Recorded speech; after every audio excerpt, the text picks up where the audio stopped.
মধ্যপ্রাচ্যের আকাশে এখনও ধোঁয়া আর আগুনের রং ছাড়া যেন আর কিছুই দেখা যাচ্ছে না। একের পর এক বিস্ফোরণে কেঁপে উঠছে ইরানের শহরগুলো। আমেরিকা ও ইসরায়েলের যৌথ হামলায় বিধ্বস্ত তেহরান এখন আতঙ্ক আর অনিশ্চয়তার নগরী। যুদ্ধবিমান গর্জন করছে আকাশে, মিসাইল ছুটে যাচ্ছে লক্ষ্যবস্তুতে, আর ধ্বংসস্তূপের নিচে চাপা পড়ছে একের পর এক স্বপ্ন। কিন্তু এই রক্তাক্ত যুদ্ধক্ষেত্রের চেয়েও ভয়ঙ্কর এক প্রশ্ন এখন গোটা পৃথিবীর রাজনৈতিক বিশ্লেষকদের ঘুম কেড়ে নিয়েছে। সেই প্রশ্নের উত্তর লুকিয়ে আছে মধ্যপ্রাচ্যে নয়, লুকিয়ে আছে পূর্ব এশিয়ার সবচেয়ে রহস্যময় রাজধানী পিয়ংইয়ংয়ে। কারণ ইরানের সর্বোচ্চ নেতা আয়াতুল্লাহ আলী খামেনি আর বেঁচে নেই। আমেরিকা ও ইসরায়েলের যৌথ বিমান হামলায় তার মৃত্যুর খবর নিশ্চিত হওয়ার পর পুরো অঞ্চল জুড়ে নতুন এক অস্থিরতার জন্ম হয়েছে। ইরানের নতুন সুপ্রিম লিডার হিসেবে ঘোষণা করা হয়েছে তার ছেলে মোস্তফা খামেনিকে। কিন্তু নেতৃত্ব বদলের এই মুহূর্তে সবাই তাকিয়ে আছে আরেকজন মানুষের দিকে। তিনি উত্তর কোরিয়ার নেতা কিম জং উন। এই মানুষটি কী সিদ্ধান্ত নেবেন সেটিই এখন বিশ্বের সবচেয়ে বড় প্রশ্ন হয়ে দাঁড়িয়েছে। বিশ্লেষকদের মতে ইরান ও উত্তর কোরিয়ার সম্পর্ক কোনো সাধারণ কূটনৈতিক সম্পর্ক নয়। দশকের পর দশক ধরে সামরিক ও প্রযুক্তিগত সহযোগিতার মাধ্যমে দুই দেশের মধ্যে গড়ে উঠেছে এক গভীর গোপন জোট।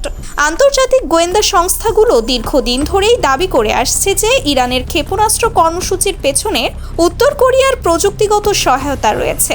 অনেক বিশেষজ্ঞ মনে করেন ইরানের পারমাণবিক কর্মসূচির পথও খুলে দিয়েছিল পিয়ংইয়ংয়ের সহায়তা। এই মুহূর্তে উত্তর কোরিয়ার হাতে 50টিরও বেশি পারমাণবিক অস্ত্র রয়েছে বলে ধারণা করা হয়। প্রতি বছর আরও 6 থেকে 12টি নতুন পারমাণবিক অস্ত্র তৈরির সক্ষমতা রয়েছে তাদের। শুধু তাই নয়, আন্তঃমহাদেশীয় ক্ষেপণাস্ত্রের মাধ্যমে তারা সরাসরি আমেরিকার ভূখণ্ডেও আঘাত হানতে সক্ষম। ফলে কিম জং উন যদি ইরানের নতুন নেতৃত্বের পাশে দাঁড়ানোর সিদ্ধান্ত নেন, তাহলে পরিস্থিতি মুহূর্তেই নিয়ন্ত্রণের বাইরে চলে যেতে পারে। ডোনাল্ড ট্রাম্প উত্তর কোরিয়ার পারমাণবিক শক্তি সম্পর্কে সব সময়ই সতর্ক অবস্থান নিয়েছেন। তিনি জানেন কিম জং উন এমন একজন নেতা যিনি কোনো চাপের কাছে নতি স্বীকার করেন না। উত্তর কোরিয়ার বিরুদ্ধে কঠোর ব্যবস্থা নেওয়ার চেষ্টা অতীতেও খুব বেশি এগোয়নি। কারণ সবাই জানে পিয়ংইয়ংকে কোণঠাসা করা মানে অনিশ্চিত এক বিপর্যয়কে আমন্ত্রণ জানানো। বিশ্লেষকরা মনে করছেন ইরানের পারমাণবিক কর্মসূচি ধ্বংস হয়ে গেলে উত্তর কোরিয়া নিজেদের পরবর্তী লক্ষ্য হিসেবে দেখছে। এই আশঙ্কা থেকেই কিম জং উন নিজের অবস্থান আরও শক্ত করার প্রস্তুতি নিচ্ছেন। সামরিক সময়ে উত্তর কোরিয়ার অভ্যন্তরে ঘটে যাওয়া কয়েকটি ঘটনা সেই ইঙ্গিতই দিচ্ছে। উচ্চ রক্তচাপ ও ডায়াবেটিস সহ বিভিন্ন স্বাস্থ্য সমস্যায় ভুগছেন কিম জং উন, এমন খবর আন্তর্জাতিক গণমাধ্যমে বারবার উঠে এসেছে। এই অবস্থায় নিজের অনুপস্থিতিতে উত্তর কোরিয়ার ভবিষ্যৎ কী হবে সেটি নিয়ে তিনি স্পষ্টভাবে চিন্তিত বলে ধারণা করা হচ্ছে। সেই কারণেই নিজের রক্তের উত্তরাধিকার নিশ্চিত করতে তিনি তার কিশোরী মেয়েকে ধীরে ধীরে সামনে নিয়ে আসছেন। সম্প্রতি অনুষ্ঠিত ক্ষমতাসীন কোরিয়ান ওয়ার্কার্স পার্টির এক গুরুত্বপূর্ণ অনুষ্ঠানে কিম জং উন ও তার মেয়েকে একই ধরনের পোশাকে দেখা যায়। উত্তর কোরিয়ায় নেতার পোশাক অনুসরণ করার অধিকার খুব কম মানুষেরই থাকে। ফলে এই উপস্থিতিকে অনেকেই উত্তরাধিকার ঘোষণার ইঙ্গিত হিসেবে দেখছেন। উত্তর কোরিয়ার সরকারি সংবাদ মাধ্যমে প্রকাশিত ছবিতে দেখা গেছে কিম জং উন তার মেয়েকে অস্ত্র চালনা শেখাচ্ছেন। স্নাইপার রাইফেল হাতে প্রশিক্ষণের দৃশ্য আন্তর্জাতিক মহলে ব্যাপক আলোড়ন সৃষ্টি করেছে। বিস্তারিত কিছু জানানো না হলেও ছবিগুলো স্পষ্ট বার্তা দিচ্ছে উত্তর কোরিয়ার ক্ষমতার ভবিষ্যৎ নির্ধারণ হয়ে গেছে। একই অনুষ্ঠানে কিম জং উন বেশ কয়েকজন সামরিক কর্মকর্তাকে স্নাইপার রাইফেল উপহার দেন। উত্তর কোরিয়ার রাজনৈতিক সংস্কৃতিতে নেতার কাছ থেকে অস্ত্র পাওয়া পূর্ণ আস্থা ও আনুগত্যের প্রতীক হিসেবে বিবেচিত হয়। এর আগে 2020 সালেও তিনি সেরা কর্মকর্তাদের অস্ত্র উপহার দিয়েছিলেন।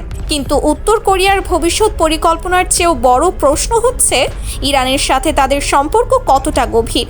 ইতিহাস বলছে ইরান ইরাক যুদ্ধের সময় উত্তর কোরিয়া ইরানের পাশে দাঁড়িয়েছিল। তেলের বিনিময়ে অস্ত্র সরবরাহ করেছিল পিয়ংইয়ং। ইরানের বহু ক্ষেপণাস্ত্র প্রযুক্তি উত্তর কোরিয়ার নকশা অনুসরণে তৈরি বলে মনে করা হয়। 2003 সালের পর থেকে দুই দেশের মধ্যে পারমাণবিক প্রযুক্তি নিয়ে সহযোগিতার অভিযোগ বারবার উঠেছে। 2012 সালে দুই দেশের মধ্যে প্রযুক্তিগত সহযোগিতার আনুষ্ঠানিক চুক্তিও স্বাক্ষরিত হয়েছিল বলে বিভিন্ন প্রতিবেদনে উল্লেখ রয়েছে।